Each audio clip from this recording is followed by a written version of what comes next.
I still don't know how to start my videos, so I'm just gonna start saying hey. So hey, everyone. Today's video is gonna be on the Belmont report. This is gonna be the fourth part of my little mini series I'm doing right now on unethical experiments that helped create the Belmont report, which is what we're talking about today. I did want to go ahead and apologize in advance because I do think that this video is gonna be like a couple hours late, I think, because I wanted to record this video a little earlier. Honestly, it's really hot. So I live in Southern Ohio, and this past weekend, like this past couple of days, is supposed to be the hottest days that I guess we're gonna have this year, or we've had in a while. I don't know, but it's really freaking hot, and I live in a trailer. I've got 2 window air conditioners going and my regular AC going, so my electric bill is gonna be pretty rough next month, but very hot. It's been absolutely miserable, and I really honestly just wanted to wait until it got dark to do this video, because this specific room where I record my videos, it's really hot. It's on one side of my house and the air conditioning doesn't really get to it. And with that being said, I'm gonna go ahead and apologize again because I have my air conditioning on. I did not turn it off for this video. It's super hot. I actually kind of thought about it, and I'm like, that might honestly be a safety hazard for my animals because it's hot. It's a little loud. It makes like kind of a rattling noise. So if you hear that, I'm really sorry. I'm gonna put music on this video, so hopefully you won't hear it or really notice it that much, but now that I said something, you're probably all gonna notice it, so sorry. I did want to point something out. So I am wearing a long sleeve shirt, and I'm wearing this long sleeve shirt for a very good reason. So my mom got me this shirt. I'm actually gonna stand up. So this shirt has Chester Bennington's face on it, and it's made from all of his song titles. It is actually the 2-year anniversary today, July 20th. It's Saturday whenever I'm making this, of his death. So I did want to wear this shirt. He's probably one of my favorite musicians of all time. I grew up listening to his music, and I feel like his death really kind of impacted me in kind of a odd way. I mean, obviously I study psychology and stuff, and I just felt very, just growing up listening to his music and now knowing that he is gone and he was struggling with so many things, it really hits you. And I don't know, I just kind of wanted to pay a little bit tribute to him because him and his music did impact my life. So, but I just wanted to kind of mention that because it is a long sleeve shirt. It's really actually kind of uncomfortable, but I'm going to keep wearing it, so oh well. But today's video is going to be on the Belmont report, and I don't really know, I don't have a good prediction of how long it's going to be at this point because I did a lot of research, actually. A lot. I broke down every part to kind of explain exactly what the Belmont report is saying. It's a lot to take in, but it is very important information. I am going to also link all my sources down below. These are actually all sources that I used or have used in college at some point, because I've had to do a couple papers on the Belmont report, and I know that these are reputable sources. One of the sources specifically has the actual Belmont report on it, word for word. That's actually how I got most of this information. I just went ahead and read it and just kind of took a lot of notes. There's 3 pages of notes here on what exactly every part means. So I really hope this isn't boring. I find it interesting, but I'm also a nerd, so I think it's super interesting. So, but if you ever have to do a paper on the Belmont report, there's going to be some really good sources down below, and I think this is going to pretty well explain it. I have found it in the past to be a little difficult to read. It doesn't really make a whole lot of sense whenever you're reading it, unless you really break down every part, so hopefully this will be helpful.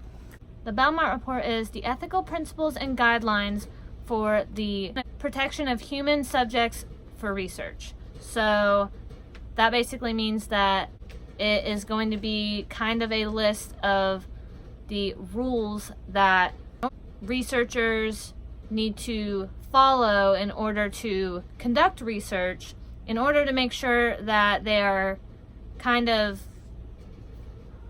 following ethical guidelines. So I'm going to read this part because it's long.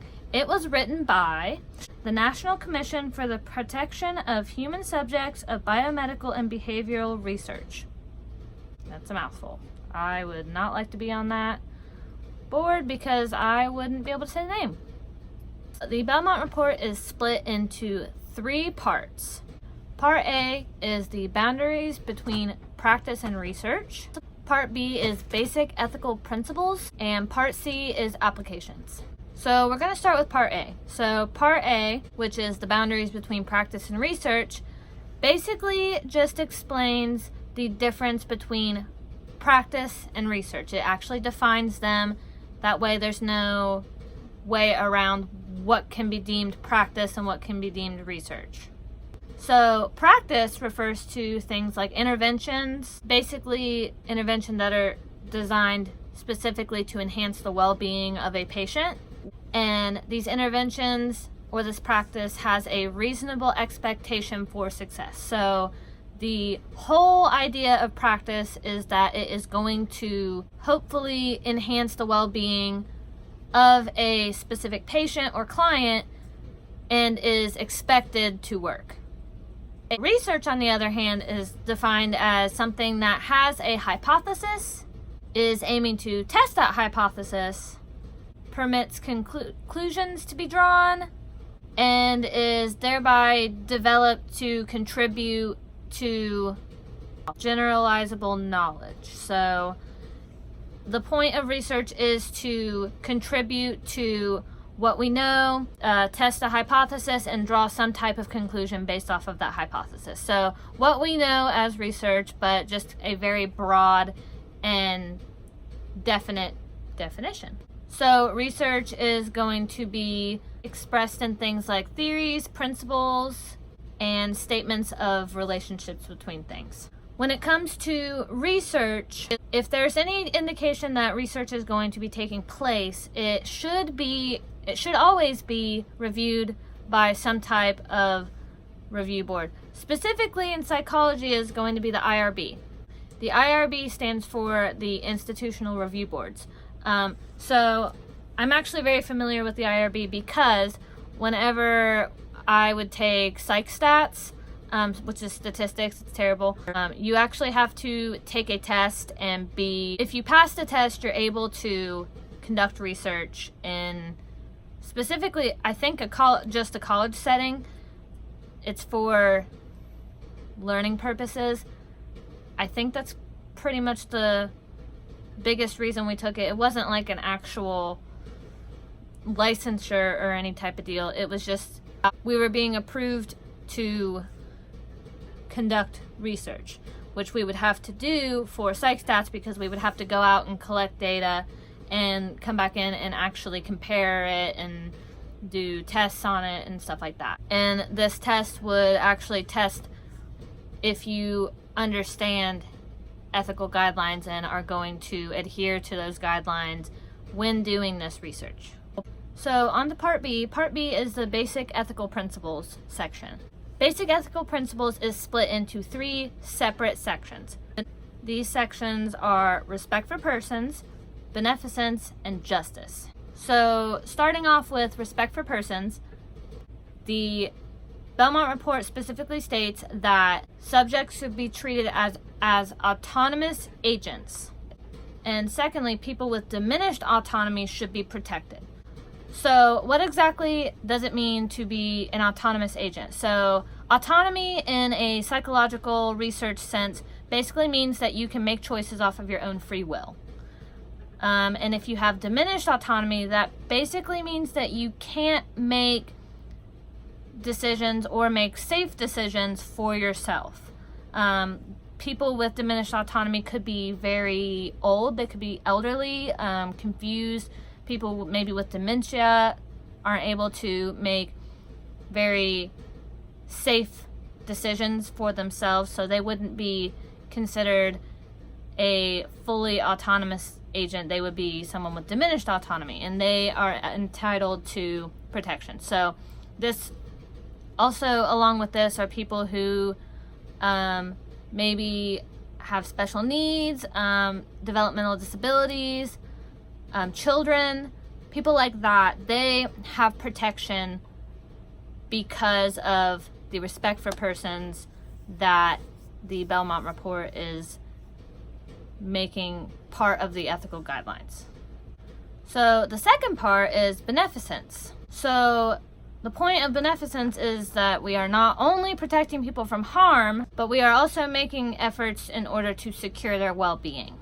So this is split into two different meanings. So the first one is do no harm at all. Don't do any harm to them. But also, the goal should be to maximize the benefits on the patient or subject while diminishing or making sure that there are as few as possible risks. Maximize the benefits, minimize the risks. So in this section of beneficence, the Hippocratic maxim, do no harm, is added in. It's actually used in terms of primum non nocere, which means do no harm. The last part of this section is justice. So an injustice occurs whenever some benefit in which a person is entitled to is denied without any real good reason, or when a burden is being imposed on someone also for no good reason. Basically, justice means that you are treating everyone equally. There are actually 5 formulations that they use in order to kind of stress the idea of people being treated equally. And I'm going to just read those off because there's a lot to it. But the first one is to each person an equal share. The second is to each person according to an individual need. The third is to each person according to individual effort. The fourth, to each person according to societal contribution. And fifth, to each person according to merit. So that is kind of some things that they use in order to determine what is and isn't equal. So we are on to Part C. Part C is applications. Applications is also split into 3 sections. I told you this was going to be a lot. These sections are informed consent, assessment of risks and benefits, and selection of subjects. So the first one is informed consent. Basically, informed consent means that a participant or subject has a say in what does and doesn't happen to them. The whole applications process is going to basically revolve around disclosure forms, debriefing whenever you are actually going into some type of research project. I know in college I actually did a lot of extra credit. When it came to research, I would help with graduate students doing research. So I would volunteer for all of these different studies. The first 5 or 10 minutes of the actual time that you're there working with the study, you're being kind of debriefed on everything. Everyone's explaining what is going to go down in the experiment. They're explaining that at any point you can leave if you don't want to do it anymore. There's a lot that goes into it. They're very, very careful, and which is very good, because if they weren't, then that would be very bad. So informed consent basically involves being given the information. The researchers will make sure that you actually do have a good comprehension of what the information means to you, and the researcher will also make sure that you are still showing some type of voluntariness with the experiment, like you are still willing to go on with the experiment afterwards. So the second part is the assessment of risks and benefits. This part is pretty much exactly what it sounds like. So basically, there is going to be an assessment of the risks and benefits of this research that's going to take place. So this is another place where the IRB comes in. They're going to review it. They're going to make sure that there is kind of a good mesh between the risks and the benefits that come from this experiment.